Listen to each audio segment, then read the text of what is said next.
tua casa, Senhor.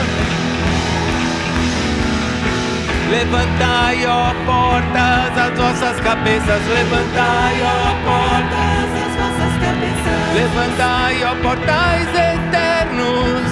Levantai, ó portais eternos, para que entre o Rei da Glória. Para que entre o Rei da Glória. Para que entre o Rei da Glória. Para que entre o Rei.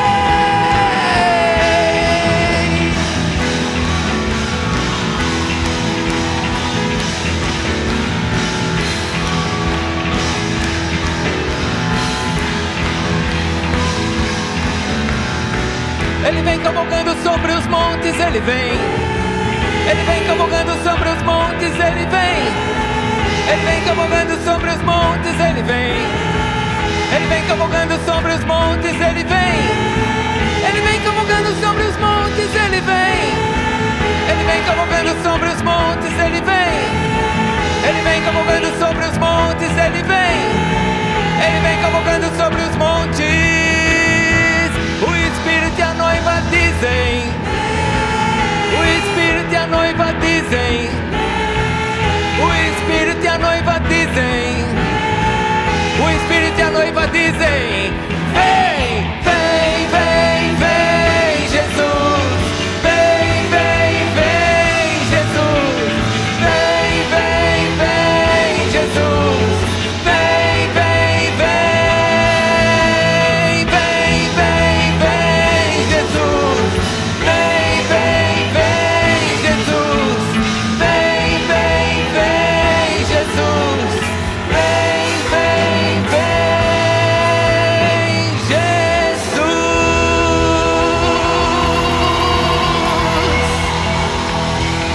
Tua igreja diz: vem, Senhor. Vem, Senhor. Vem, Senhor. Maranata, Jesus. Aleluias. O povo mais feliz da terra deu um grito de júbilo.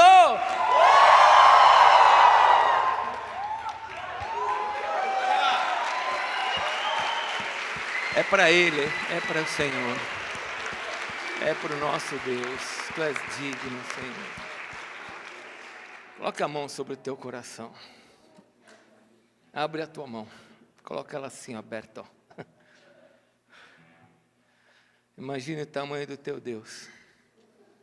E você está na sala dele, purificado pelo sangue dele, comprado pelo sangue dele, liberto pelo sangue dele. Ele te aproximou. Que o Senhor te abençoe nessa tua caminhada. Que essa semana seja uma semana de muitas alegrias na presença do Pai. E que você tenha fé e a certeza de que Ele estará com você todos os dias da tua vida, até a consumação do século. A Ele, a Jesus, ao Cordeiro que está à destra de Deus, que morreu por nós, seja a honra e a glória pelos séculos dos séculos. Amém, Senhor. Deus te abençoe, vai na paz. Toda a glória ao nosso Deus. Que Deus te abençoe, que você tenha uma semana muito abençoada. Se você precisa de alguma oração que nós não fizemos, né? Vem aqui que a gente vai orar com você, tá bom? Os pastores vão orar com você, nós vamos orar com você. Deus te abençoe. Se você quiser dar um beijo na pastora Elaine, na pastora Adriana, pelo aniversário delas, pode fazer também. Uma semana de muita alegria, em nome de Jesus. Sexta-feira, Congresso de Mulheres. Quinta-feira, 20 horas, culto. Traga alguém que você ama.